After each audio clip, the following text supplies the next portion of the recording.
I came home from college to find that my stepmother had erased every trace of my deceased mother from our house, her photos, her jewelry, even her favorite coffee mug.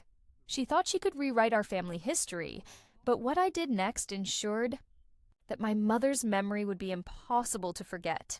Some lessons about respect are taught gently, and others require a more creative approach. My name is Camila, and my mother died when I was 16 years old. Cancer took her after a 2-year battle that drained our savings, broke our hearts, and left my father and me clinging to each other like survivors of a shipwreck. My mom, Isabella, had been the sunshine of our house, always singing while she cooked, always leaving little love notes in our lunch boxes, always making our modest home feel like the warmest place on earth. After she died, my dad and I created an unspoken agreement about keeping her memory alive. Her reading chair stayed in the living room with her favorite blanket still draped over the arm. Her jewelry box remained on her dresser, exactly as she had left it. Her coffee mug, a silly, ceramic one shaped like a cat that said "Perfect Morning," stayed in its spot in the kitchen cabinet. We kept fresh flowers in the vase she loved, rotated through her favorite photos on the mantel, and maintained her little herb garden on the windowsill. These weren't shrines exactly. They were just reminders that Isabella Rodriguez had existed, had loved us, and had made this house a home for 18 beautiful years before cancer stole her away. My father grieved hard for the first 2 years. He barely dated, threw himself into work, and spent most evenings sitting in Mom's chair reading the books she had recommended, but never got to finish. I worried about him constantly, especially when I left for college. But slowly, gradually, he started to heal. He joined a grief support group, started cooking again instead of just ordering takeout, and eventually he began dating. I was actually happy when he told me about Linda. It had been 3 years since Mom died, and while part of me would always wish he could have grown old with my mother, the bigger part of me just wanted him to not be lonely anymore. He seemed lighter when he talked about Linda, more like the man he had been before cancer invaded our lives. Linda was a divorced woman in her early 40s with no children of her own. She worked as a real estate agent and seemed nice enough. During the few times I met her when I came home from college for holidays, she was polite to me, complimented my mom's decorating style, and seemed to understand that my father came with a package deal that included a grieving daughter who wasn't ready to have a new mother figure in her life. When Dad told me they were getting engaged after dating for 8 months, I was genuinely supportive. "I just want you to be happy, Dad," I told him during one of our weekly phone calls. "Mom would want you to be happy too." "Are you sure you're okay with this, mija?" he asked, using the Spanish nickname my mom had always called me. "I know this is a big change. Dad, you deserve love. You deserve companionship. You've been alone for too long." And I meant it. I really did. The wedding was small and simple, just immediate family and a few close friends at a local restaurant. I wore a dress that had belonged to my mom and carried a small photo of her in my bouquet, with Dad's blessing. Linda seemed touched by the gesture and even mentioned my mom in her wedding speech, talking about how she hoped to honor the love that had built this family. I went back to college feeling optimistic about this new chapter in my dad's life.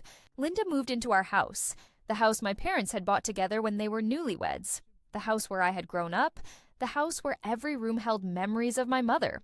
But Linda had seemed to understand and respect that history.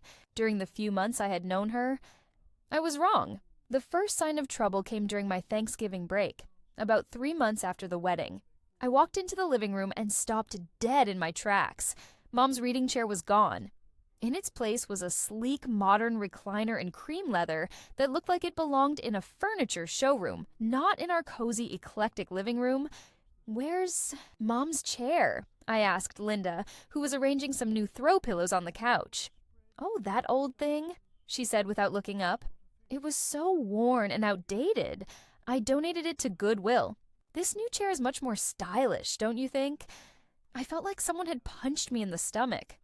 That old thing was where my mom had read me bedtime stories for years. It was where she had spent countless hours during her chemotherapy. Treatments wrapped in her favorite blanket, reading or napping or just watching the birds outside the window. It was where my dad had sat every night for months after she died, still feeling close to her. "Dad knew about this?" I asked, my voice tight with emotion I was trying to control. Of course he knew. We picked out the new chair together. Linda finally looked at me, and something in her expression made me realize this wasn't an innocent redecorating choice. "Camilla, I understand this is an adjustment, but this is my home now too. I can't live in a museum. My home now too." The words hit me like a slap. This had been my mother's home first, my home second, and now Linda was claiming ownership like she had just conquered territory, but I bit my tongue. I told myself she was right about needing to make this space her own. I told myself that keeping every single thing exactly as it was forever wasn't healthy for anyone. I told myself to give her the benefit of the doubt. I should have trusted my instincts instead. When I came home for Christmas break, more things had changed. The family photos on the mantle had been reorganized, meaning that most of the pictures of my mom had been moved to less prominent positions, replaced by wedding photos of Dad and Linda. My mom's herb garden had been replaced with artificial succulents because Linda said she didn't have time to water real plants. The throw blanket my mom had crocheted for the couch had disappeared, replaced by expensive decorative pillows that looked beautiful, but had no history, no love woven into their fibers. Each change was small. Each one had a reasonable explanation. And each one felt like another piece of my mother was being systematically erased from the home she had loved and created. But it was during spring break that Linda finally went too far. I came home on a Friday afternoon, exhausted from finals and looking forward to a week of sleeping in my own bed and spending time with my dad. But when I walked into the house, something felt wrong immediately. It was too clean, too sterile, too empty. I dropped my bags and walked through each room, my heart sinking further with every step I took. Mom's jewelry box? Gone. The framed photo of our family vacation to the Grand Canyon that had hung in the hallway for 10 years? Gone. The ceramic cat coffee mug that had made my mom smile every morning? Gone. Even the small wooden cross my mom had inherited from her grandmother, which had hung by the front door since before I was born? Gone. Every trace of my mother had been systematically removed from the house, as if Isabella Rodriguez had never existed at all. I found Linda in the kitchen, humming while she organized her new set of matching dishes, a far cry from our old mismatched collection that Mom had accumulated over years of flea market finds and hand-me-downs from relatives. "Where are my mom's things?" I asked, my voice deadly calm. Linda looked up with a bright smile that faltered when she saw my face.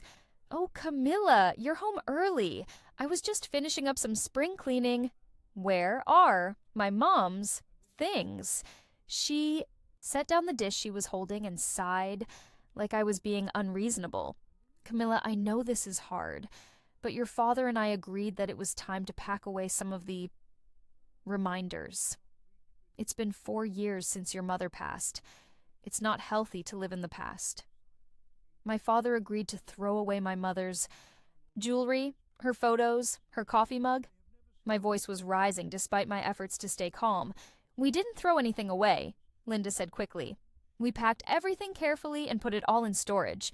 It's perfectly safe." "Storage!" I stared at her in disbelief. "You put my dead mother's belongings in storage." "Camilla, please try to understand. This is my home now. I can't feel comfortable living surrounded by another woman's things. It's not fair to expect me to live like a guest in my own house, but this wasn't her house. This was my mother's house. My house. The house that held every memory of the woman who had raised me and loved me and died too young. And now Linda had packed away every trace of her like she was cleaning out a closet. That night, after Dad came home from work, I confronted him. "Did you really agree to put all of Mom's things in storage?" He looked uncomfortable, avoiding my eyes. "Mija, Linda has been very patient about the transition. She just needs to feel like this is her home, too." "What about me, Dad? What about my need to feel like this is still my home? What about honoring Mom's memory?" Your mother's memory lives in our hearts, not in her old coffee mug. The casual way he dismissed the coffee mug, the silly ceramic cat that had made Mom laugh every morning even during her darkest days of chemo, told me everything I needed to know. Linda had gotten to him completely. She had convinced him that erasing our past was the price of their future happiness. That night, lying in my childhood bedroom that Linda had also updated with new bedding and curtains, I made a decision. If Linda wanted to erase my mother from this house, if she wanted to pretend that Isabella Rodriguez had never existed, then I was going to make sure she learned exactly who she was trying to replace. What I planned would be a masterclass in showing Linda that some people leave marks too deep to be painted over, and some memories too powerful to be packed away in storage boxes. My mother had taught me to stand up for what mattered. It was time to put that lesson to use. My plan began to take shape during a sleepless night in my childhood bedroom that no longer felt like home. I lay there staring at the ceiling, surrounded by Linda's generic decorating choices. And I realized that simply confronting her or begging my dad to bring Mom's things back wasn't going to work. Linda had already proven she could manipulate my father into believing that erasing my mother was somehow healthy and necessary. If I wanted to make her understand the magnitude of what she had done, I needed to be more strategic. The first phase of my plan started the next morning when Linda left for work.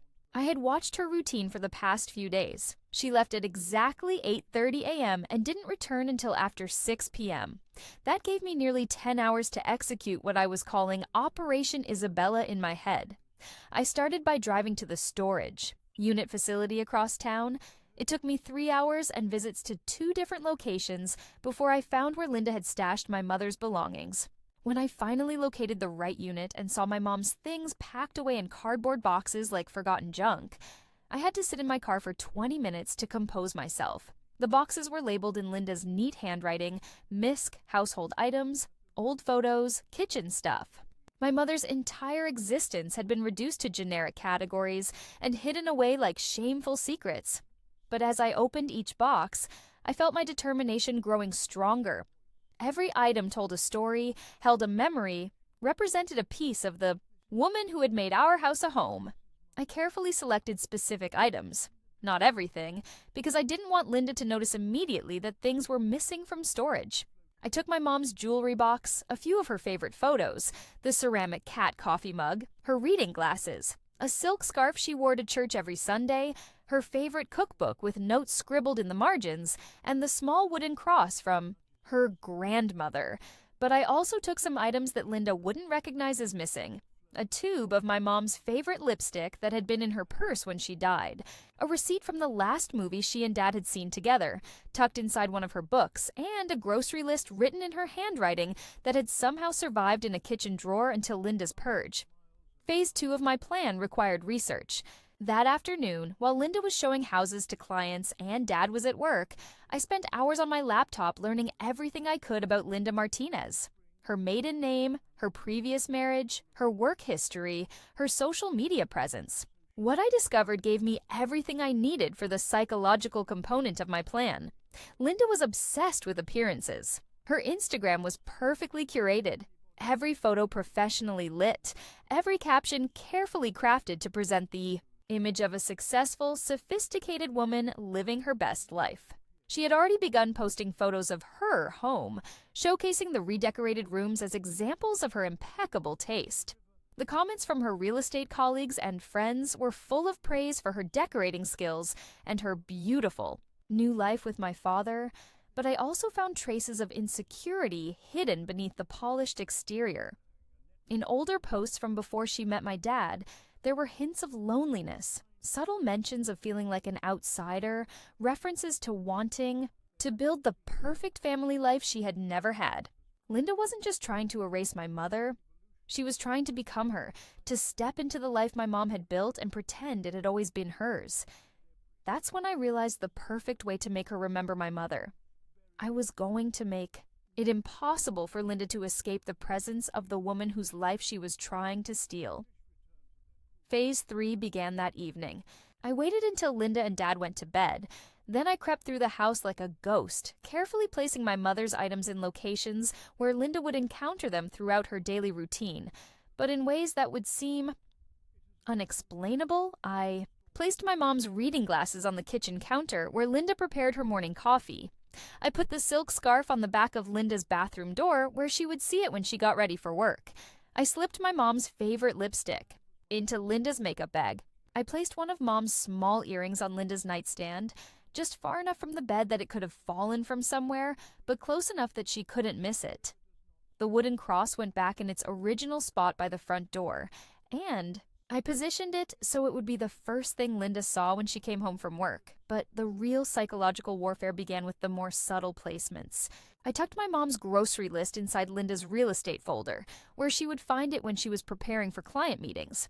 I placed a photo of my parents from their honeymoon inside Linda's favorite cookbook, marking the page for Mom's famous tres leches cake recipe. I put my mom's coffee mug back in its original spot in the cabinet, right where Linda would reach when she was looking for her morning teacup. The next morning, I positioned myself at the kitchen table with my laptop, pretending to work on a college paper while I waited for Linda's reaction. She came downstairs at 7:45 a.m. as usual, perfectly dressed in her real estate blazer, ready to start her day. She went straight to the coffee maker and reached for her usual mug. But when she opened the cabinet, she froze. There was the ceramic cat mug sitting exactly where it had always been, as if it had never been removed. I watched her face carefully over the top of my laptop screen. Confusion, then suspicion, then something that looked like fear flickered across her features. She glanced around the kitchen, then looked directly at me. "Camila, did you put this mug back?" I looked up from my computer with the most innocent expression I could manage. "Put what back? I've been working on this paper since 6 a.m. She stared at me for a long moment, then at the mug. "This was in storage. I packed it myself." "What was in storage?" I asked, tilting my head like I was genuinely confused. "Linda, are you feeling okay? You look pale." She grabbed the mug and held it like it might bite her. "This coffee mug, your mother's coffee mug. I packed it away 3 days ago." "Oh, that old thing? That's been in the cabinet all week. I used it yesterday morning for hot chocolate." "Why would you put Mom's mug in storage?" The look on her face was priceless. She was questioning her own memory, wondering if she had somehow missed the mug during her systematic erasure of my mother's presence. She put the mug back in the cabinet and grabbed a different one, but I could see her hands shaking slightly. 20 minutes later, she discovered the reading glasses on the counter. "Camila," she called, her voice tight with barely controlled frustration. "Did you leave these glasses on the counter?" I wandered into the kitchen and looked at the glasses like I was seeing them for the first time. "Those aren't mine. I have perfect vision. They must be Dad's. These are women's glasses. Small, delicate frames." I shrugged. "Maybe they're yours? Did you forget you left them there? They're not mine either." She picked up the glasses and examined them closely. These look like your mother's glasses." "Well, yeah, they probably are Mom's. She had a few pairs scattered around the house. You know how it is with reading glasses, they end up everywhere." I said this casually, like it was the most natural thing in the world. "Why? Is there something wrong with Mom having left her glasses around her own house?" Linda's face went white. She had definitely packed those glasses. She knew she had packed them. But here they were, sitting on the counter like they had never been disturbed, and I was acting like their presence was completely normal. Over the next few days, Linda discovered more items. The scarf on her bathroom door sent her into a panic. She called my dad at work, demanding to know if he had been going through the storage unit. When he assured her he hadn't, she became convinced that the storage facility had been broken into. But it was the earring on her nightstand that really got to her. She found it on Thursday morning and let out a small shriek that woke up the entire house. Dad came running, thinking something was wrong. "There's an earring on my nightstand," Linda said, pointing at the small gold hoop like it was a poisonous spider. Dad looked confused. "Okay, maybe it fell out of your jewelry box." "It's not my earring. It's Isabella's earring. The use of my mother's name instead of your mother or your late wife told me that Linda was starting to think of my mom as a real person rather than just an obstacle to be removed. Progress. Honey, Dad said gently, how would Isabella's earring get on your nightstand? Her jewelry has been packed away for months. I don't know. Linda's voice was bordering on hysteria. But I know what I saw. I packed every piece of her jewelry myself. This earring was in a small velvet box in the jewelry box that's sitting in storage right now. Dad looked at me, clearly wondering if I was behind this somehow, but I had been careful to establish alibis. I was either visibly studying, out with friends, or sleeping when Linda discovered each item. There was no way she could prove I was involved. Maybe the earring was stuck in a carpet fiber or behind the dresser, I suggested helpfully. Sometimes when you're cleaning and moving furniture around, old things turn up in weird places. But Linda wasn't buying it. She was starting to look at me with suspicion every time something appeared. The problem was, she couldn't figure out how I was doing it, and she couldn't explain the appearance of these items to my father in a way that didn't make her sound paranoid or crazy. The psychological pressure was clearly getting to her. She started checking the storage unit daily, making sure nothing else was missing. She began taking photos of room arrangements before she left for work, then comparing them to how things looked when she returned home. She installed a security camera in the living room, claiming she was worried about break-ins. But I was always one step ahead. I had learned Linda's routines better than she knew them herself. I knew she checked her makeup bag every Tuesday when she did her weekly organization routine, so that's when the lipstick would appear. I knew she only used certain cookbooks on weekends, so that's when she'd find my mother's recipe notes. I knew she avoided the front hallway in the mornings because she was usually running late, so the wooden cross could hang there for days before she noticed it.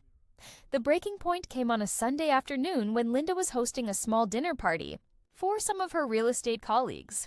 She had spent all week preparing, determined to show off her beautifully redecorated home and her happy new life with my father. I made sure my mother's presence was impossible to ignore that day. The ceramic cat mug sat prominently on the kitchen counter where guests would see it while Linda was preparing drinks. One of Mom's favorite photos with Dad was back in its original place on the mantel. Her silk scarf was draped over the back of what used to be her reading chair, now Linda's expensive recliner. But the piece de resistance was my mom's cookbook, open to her tres leches cake recipe page, sitting on the dining room sideboard, where Linda had arranged an elaborate dessert display. When Linda's guests started arriving, everything seemed normal at first. But I watched from upstairs as her carefully constructed facade began to crumble. One of her friends complimented the charming vintage coffee mug in the kitchen. Another guest asked about the beautiful woman in the photo on the mantel. My mother. A third friend noticed the cookbook and asked if Linda had made the tres leches cake from the recipe, which was covered in my mom's handwritten notes and modifications. With each innocent question about my mother's things, Linda's smile became more strained, her responses more confused and defensive. She couldn't explain why these items were in her house when she had specifically told some of these same friends about how she had modernized the space and removed all traces of her husband's late wife. The evening reached its climax when one of Linda's friends, a woman named Patricia who had known Linda since her divorce, pulled her aside in the kitchen. "Linda, honey, are you okay? You seem really stressed tonight."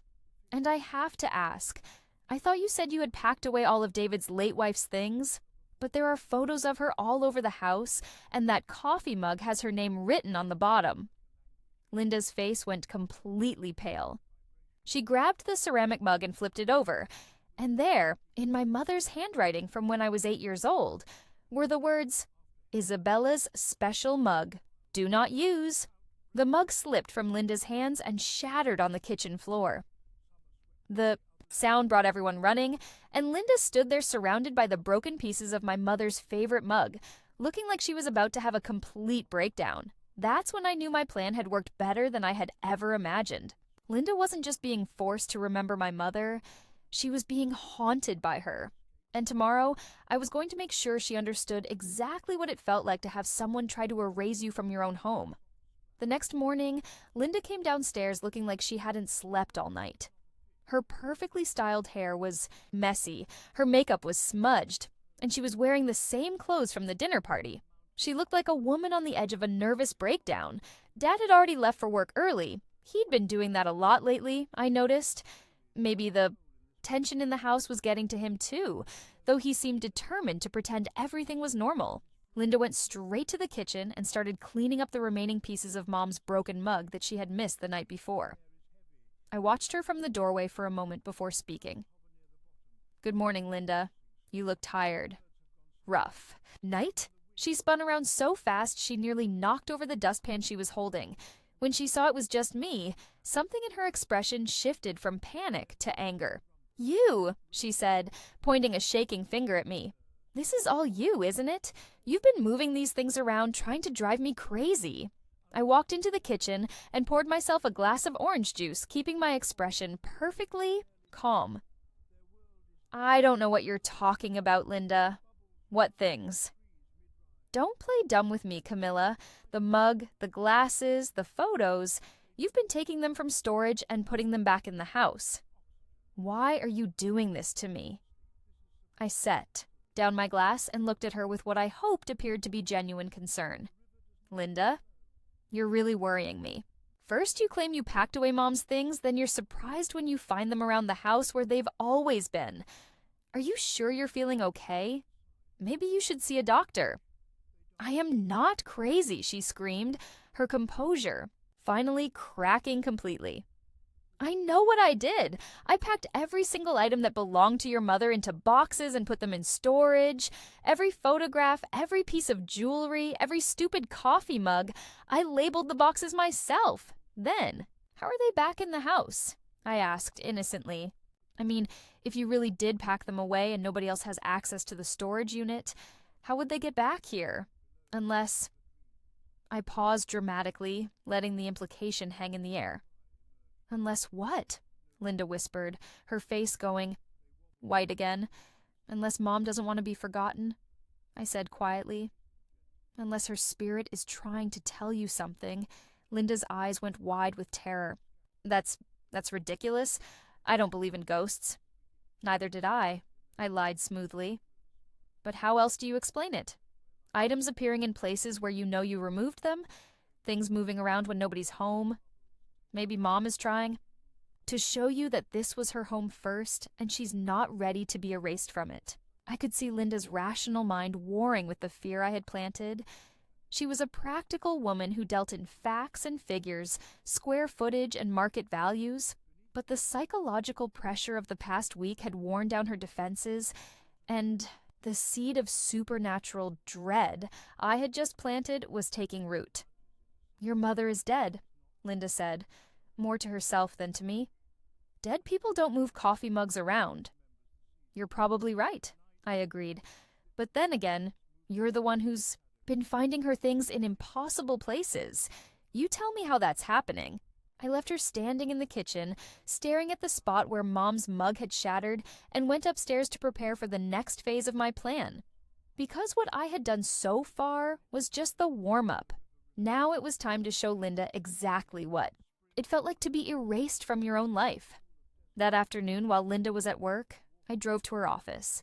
I had called ahead, pretending to be a potential client interested in looking at houses. Linda's assistant was happy to schedule me for a consultation. When I arrived at Martinez Realty, Linda was in her office preparing listing materials. She looked up when her assistant announced that her 2 p.m. appointment was here, and her face went dead white when she saw me. "Camilla? What are you doing here? And how did you... She looked at her assistant, clearly confused. "Ms. Martinez, this is Camilla Rodriguez. She called about looking at properties in the West Side neighborhood." Linda stared at me in shock. "Rodriguez? But your last name is..." "Rodriguez," I confirmed with a smile. "My mother's maiden name. I've decided to start using it instead of Dad's last name. I think it's important to honor my mother's heritage, don't you?" Linda dismissed her assistant with a shaky hand and closed her office door. "What are you really doing here, Camilla?" "I told you, I'm looking for a house. I've decided I don't want to live at home anymore. The atmosphere there has become uncomfortable." You're 18 years old. You can't afford to buy a house. Actually, I can. I pulled out a folder of documents I had carefully prepared. My mom had a life insurance policy that she left to me. It finally matured on my 18th birthday last month. I also inherited her half of the house when she died, though Dad has been managing it for me until now. I've decided I want to sell my inheritance and buy something that's completely mine. The color drained from Linda's face. Your half of the house? Oh, yes. Mom made sure her will was very specific. She left me half the house, her life insurance money, and her half of all. The investments she and Dad made together? I'm actually worth quite a bit of money, Linda. Enough to be a very serious buyer. This was partly true. My mother had left me money and a share of the house, though the details weren't exactly as I was presenting them. But Linda didn't need to know that. I don't understand, Linda stammered. If you own half the house, why?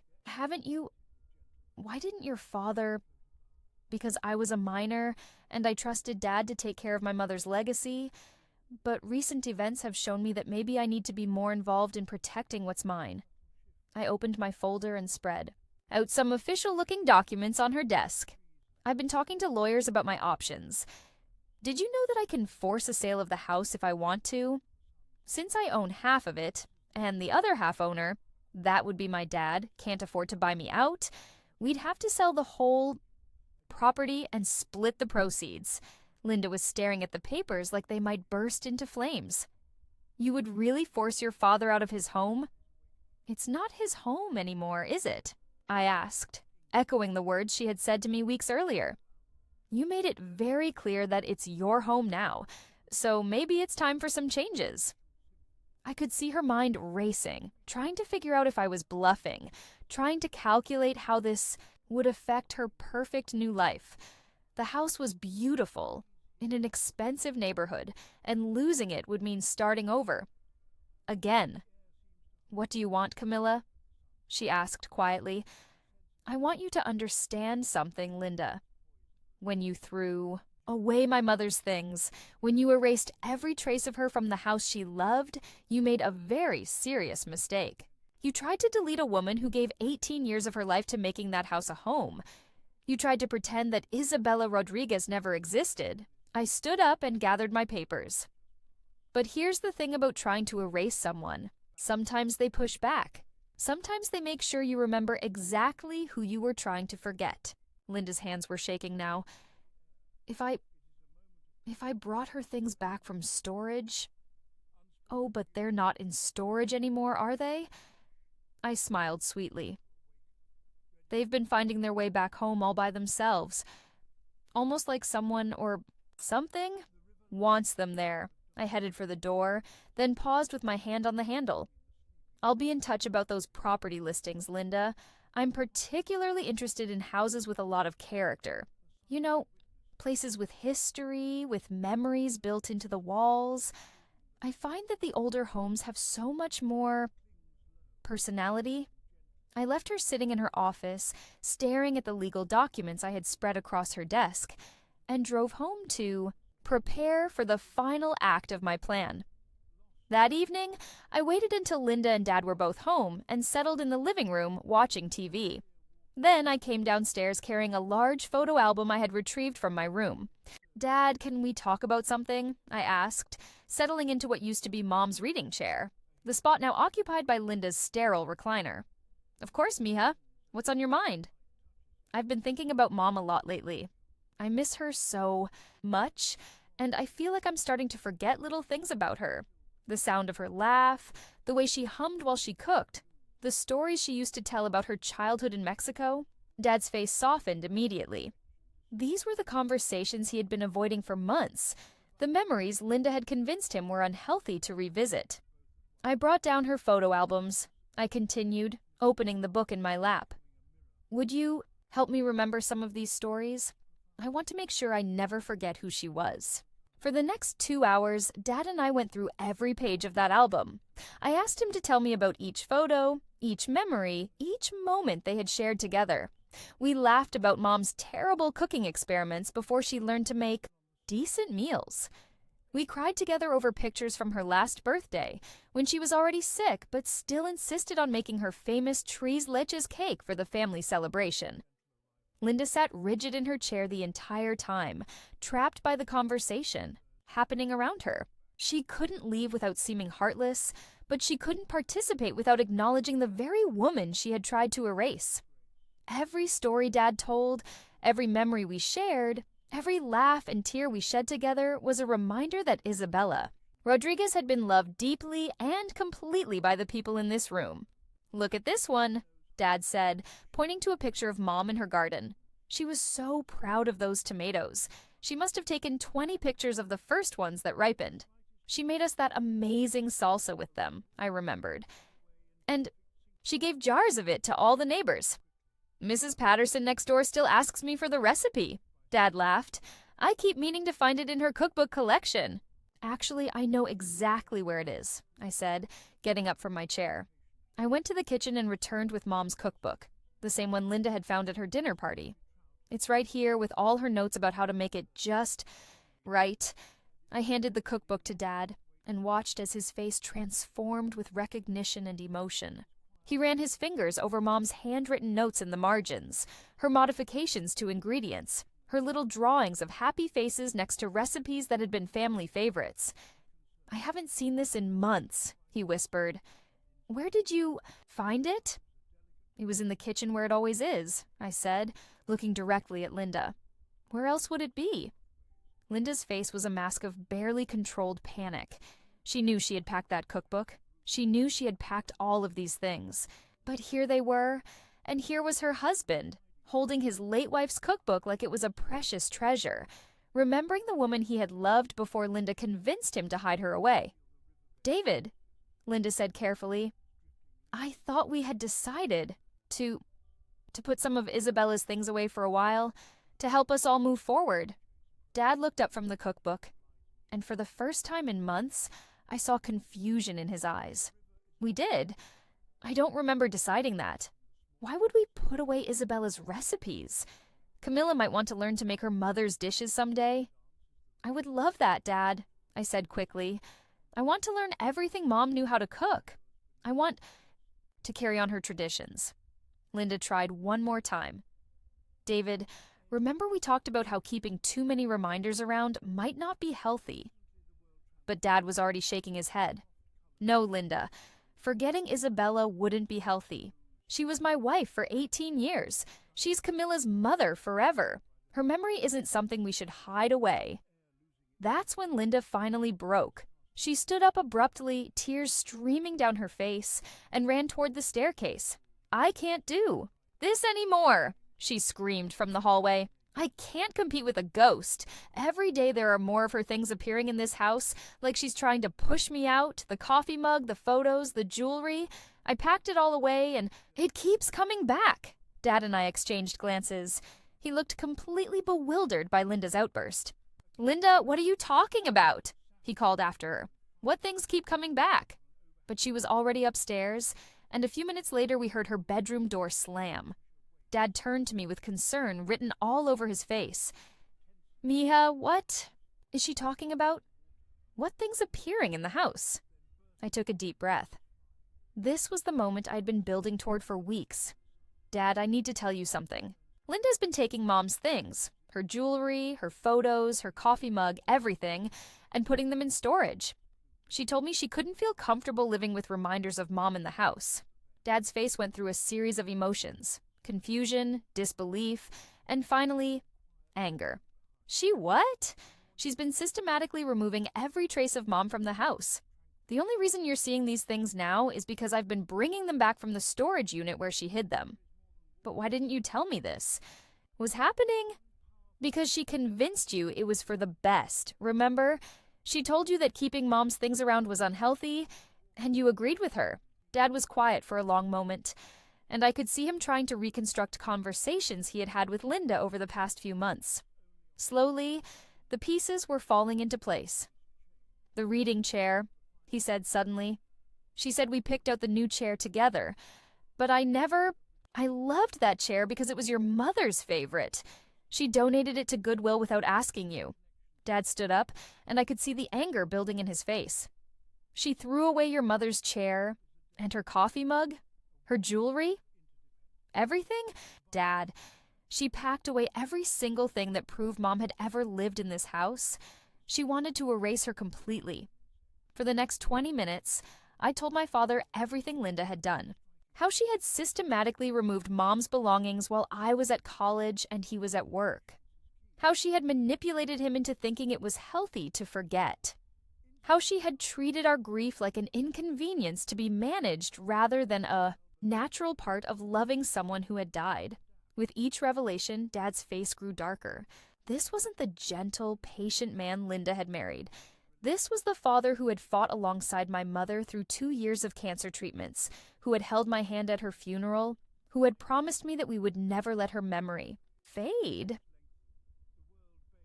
When Linda finally came back downstairs an hour later, red-eyed and carrying a suitcase, Dad was waiting for her in the living room. Mom's photos were back on the mantel, her cookbook was open on the coffee table, and her reading glasses were sitting on the side table where they had always belonged. "I can't live like this, David," Linda said, her voice hollow with defeat. "I thought I could make this work, but I can't compete with Isabella's memory. Every day I feel like I'm being haunted by your late wife." "No," Dad said quietly. "You're being haunted by your own guilt. You tried to erase the woman I loved for 18 years, the mother of my daughter, the person who made this house a home. You didn't want to compete with Isabella's memory. You wanted to destroy it." Linda's face crumpled. "I just wanted to feel like this was my home too. I wanted to build a life with you without feeling like I was living in another woman's shadow."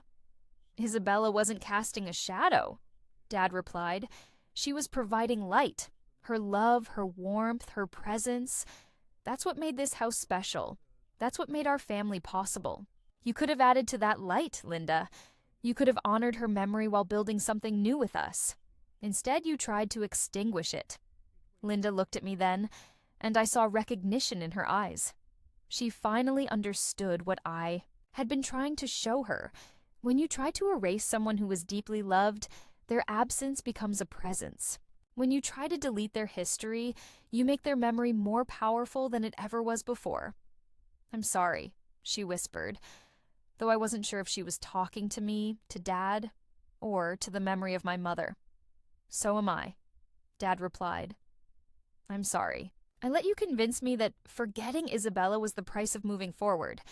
I'm sorry I didn't protect her memory the way I should have. And I'm sorry that you never got the chance to know the woman whose life you tried to steal." Linda left that night. The divorce papers were filed 3 weeks later. As I write this, it's been 6 months since Linda moved out of our house. Dad and I have slowly been putting Mom's things back where they belong, not as shrines, but as natural parts of our daily life. Her coffee mug sits in the cabinet next to our other mugs. Her photos smile at us from the mantel. Her cookbook is splattered with new stains from recipes I'm learning to make. We bought a new reading chair for the living room, not to replace Mom's memory, but to honor it. It's comfortable and welcoming, the kind of chair where you could spend hours reading or just watching the birds outside the window. Sometimes Dad sits there in the evenings, reading the books Mom had recommended, and I know he feels close to her in those moments. Linda never came back for the things she left behind. We donated them to charity, just like she had done with Mom's chair. But unlike Linda's belongings, Mom's possessions had stories, had love woven into their fabric, had meaning beyond their material value. Sometimes people ask me if I feel guilty about what I did to Linda, about the psychological campaign I waged against her. The truth is, I don't. Linda made a choice to try to erase my mother from her own home, to delete the evidence of a love story that had lasted 18 years, to pretend that Isabella Rodriguez had never existed. She made that choice deliberately, systematically, and without regard for how it would affect the people who loved my mom. I simply made sure she understood the consequences of that choice. My mother taught me many things before cancer took her away. She taught me to stand up for what's right, to fight for the people I love, and to never let anyone convince me that I'm not worth remembering. She also taught me that some people leave marks too deep to be painted over, and some memories, too, powerful to be packed away in storage boxes. Linda learned that lesson the hard way. And every time she finds herself remembering the woman whose life she tried to steal, every time she wonders about the ceramic cat mug she broke in her kitchen, every time she thinks about the photos and jewelry and reading glasses that kept appearing in impossible places, she'll remember Isabella Rodriguez, which was exactly what I wanted all along. My mother deserved to be remembered, deserved to have her legacy protected, deserved to have her daughter fight for her memory when no one else would. And now, thanks to me, Linda will never be able to forget her. Some ghosts aren't supernatural. They're just love that refuses to be erased. And my mother's love, her memory, her presence in our lives turned out to be more powerful than any woman who thought she could simply pack it away and pretend it never existed. In the end, Linda was right about one thing. She couldn't compete with my mother's memory, but not because my mom was perfect, or because the dead always win over the living. She couldn't compete because she never tried to honor what came before her. She never tried to add to the love in our house. She only tried to subtract from it. Now, Dad is dating again, but this time he's chosen someone who understands that loving a widower means respecting the woman who came before. Someone who sees Mom's photos on the mantle and asks to hear stories about her. Someone who uses Mom's cookbook and adds her own notes alongside the ones my mother wrote. Someone who understands that you don't build a new life by destroying the old one. That's the difference between a woman who wants to join a family and a woman who wants to replace it. Linda never learned that difference, but she'll never forget the woman who tried to teach it to her. My name is Camila Rodriguez, and my mother's memory lives on in every corner of our house, in every story we tell about her, and in every person. Whoever tries to forget the power of love that refuses to be erased.